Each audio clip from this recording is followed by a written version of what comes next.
Il travaille dans un milieu étatique. Donc l'État ne peut pas encore dire on va le pressionner pour faire justice sur lui. Non, mais maintenant, donc, on traduit le Burkina Faso dans un pays de la jungle. Parce qu'il n'a pas volé un bien privé, il a volé un bien public. Donc, il a volé un bien d'État. Donc, le bien d'État, là, l'État aussi ne veut pas dire, bon, comme tu as fait ça, on va te... Non, mais c'est pas comme ça marche. C'est l'État qui s'assure à protéger l'État. Maintenant, dans l'État, il y a des individus qui ont des biens privés qu'il ne faut pas toucher. Si tu vas toucher un bien privé de l'État, donc l'État vient, il s'oppose, il fait la justice. Mais l'État aussi ne peut pas se lever pour dire je vais encore pressionner quelqu'un pour faire la justice. Non, mais c'est pas ça, les gars. Moi, je vous ai dit, on vous a dit, on veut vous faire comprendre, il faut respecter le pays burkinabé. Voilà, il faut respecter le pays, il faut respecter les constitutions. Si vous ne connaissez rien dans la machine politique ou dans le gouvernement d'un État, mais dégagez, arrêtez d'embrouiller les gens. Parce que vous êtes là, rendre les gens bêtes. On ne comprend rien dans ce que vous-même vous voulez. Décodeur, Madame Mariam et tout le monde, ils essayent de vous expliquer comment est-ce que les choses fonctionnent, malgré même qu'ils ne sont pas dans l'administration publique. Mais vous ne comprenez rien.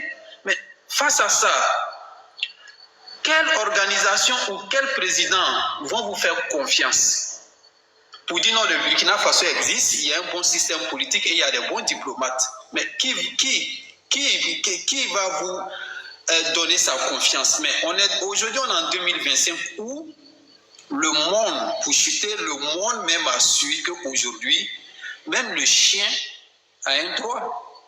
Le chien devrait faire ses vaccins. Le chien devrait avoir un passeport. Le chien devrait être suivi par des vétérinaires. On est en 2025, là, tout le monde a compris. Et le chien a un droit. Il faut la respecter. On ne peut pas brutaliser le chien. À plus forte raison, la manger. Voilà. Là, le monde entier a compris et tout le monde a compris ça. Donc, on essaie d'avancer avec les nouvelles technologies. Mais on avance. Vous nous ramenez en arrière. Donc, voilà, les gars. Il faut encore respecter encore toujours le Burkina Faso et les Burkinabés. Si vous ne comprenez rien dans la machine de l'État, mais laissez la place à les gens qui comprennent ce langage.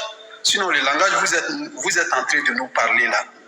Ce n'est pas des langages ni de diplomatie, ni des langages qui peuvent gouverner un pays, ni des langages qui peuvent tisser les liens et les cordons sociaux. C'est des langages destructifs. Voilà, c'est des langages destructifs. Donc, il faut faire très attention à ce que vous êtes en train de préparer pour le Burkina Faso et le futur de la nouvelle génération. Donc, je me mute ici. Ok, merci bien. Pour Bix. Bonjour au moment Anne et Mariam. Bonjour à vous mes frères. Moi j'ai pris le panel en coin pour bien appréhender le sujet. Si je veux bien comprendre, c'est un monsieur qui a été pris pour vol et qu'ils ont publié la photo comme ça, c'est bien ça? Oui, il a volé, disons, un câble dans le stade là. Je pense que c'est un câble qui relie un câble électrique au niveau de la pression d'eau, un truc comme ça. Ah, ok. Et il a été, mais je pense que la personne qui devait être affichée ici, c'est bien Ibrahim Traoré, hein, parce que le coup d'État, c'est, si vous voulez, c'est un acte qui est proscrit par les constitutions. On ne doit pas faire un coup d'État dans la mesure où déjà le Burkina même se trouvait dans une situation compliquée avec Damiba qui avait fait un coup d'État. Le pays essayait de régler toutes ces histoires de terrorisme et autres là. Et lui encore, il est venu enfoncer le clou. Mais faut pas qu'on se mente.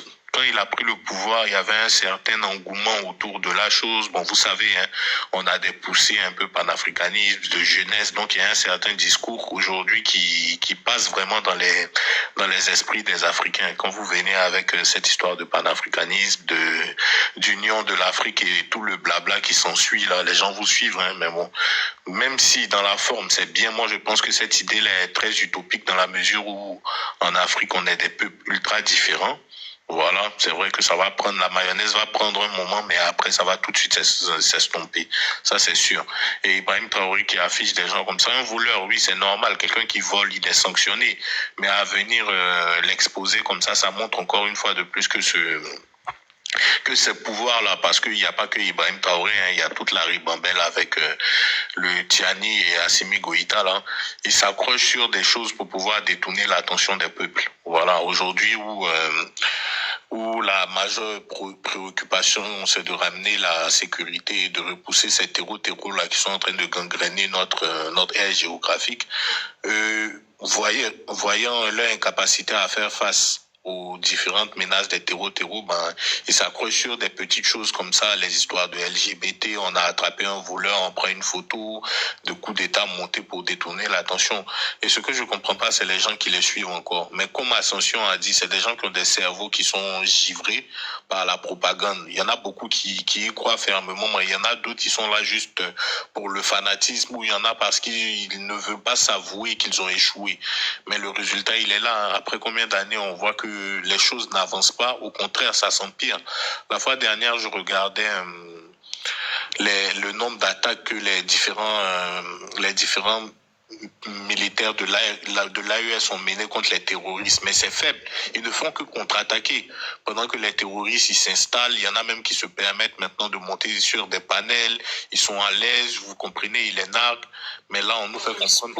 Pour t'accompagner dedans, oui. Ils viennent d'abord et puis ils préviennent les villageois de quitter le village. Donc quand eux ils disent ça là, les soldats là sont où? Voilà la vraie question des incapables.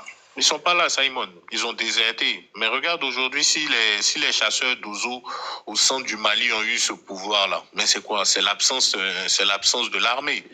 Ils sont carrément absents. Ils sont aux abonnés absents. Moi, j'ai vu des documentaires, effectivement, comme tu dis là, où des villageois disent qu'ils appellent plusieurs fois, souvent quand les terreaux les visitaient à l'époque, mais aucune réaction.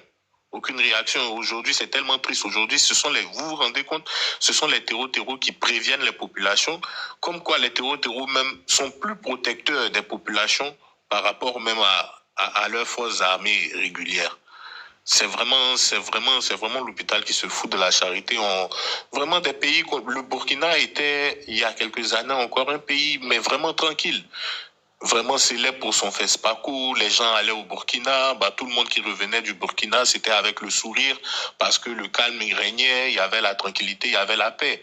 Tout le monde avait une partie du Burkina dans son cœur. Mais aujourd'hui, c'est impossible d'arriver là-bas. Même Ibé Kakao, qui est le président, il ne peut même pas sortir de Ouaga. Il peut même pas sortir de Ouaga. Il dirige là d'une main de fer, il s'est barricadé, il est au milieu. C'est pas le Burkina qu'on a connu. C'est tellement triste parce que déjà, avant que ça ne commence comme ça, on a tiré sur la sonnette d'alarme. On a prévenu plusieurs fois. Mais le problème, c'était quoi? C'était s'attaquer à leurs pays voisins, dire que le problème vient de chez les autres. Voilà, ils étaient tranquilles là-dedans. Mais bon, comme on le dit, la réalité rattrape toujours. Aujourd'hui, on voit que c'est pas le cas et c'est vraiment chaud. C'est vraiment chaud. Nous, tout ce qu'on veut, c'est que ces gens-là épargnent les populations. Même si c'est vraiment illusoire de dire ça, parce que quand les gens, ils arrivent, ils se mettent à tirer et tout, les balles, ça ne trie pas. Et même si tu perds pas la vie dans ces situations-là, c'est des choses qui te restent marquées à vie. Voilà, nous on a connu 2002, 2010 chez nous en Côte d'Ivoire, même si on en est sorti vivant sans blessure, mais psychologiquement ça te marque. Parce que le crépitement des armes, là, ceux qui parlent de guerre, c'est des gens qui n'ont jamais vécu, ne serait-ce qu'une journée de plein conflit comme ça, hein, où tu te retrouves impuissant au milieu de choses que tu ne peux pas maîtriser. Sinon, ceux qui connaissent vraiment la guerre, vraiment les populations, qu'ils essaient au maximum vraiment épargner les populations. Parce qu'il y en a beaucoup, même ils ne savent même pas ce qui se passe. Ils connaissent pas IB ni terreau, mais ils se retrouvent piégés là-dedans. Voilà. Maintenant,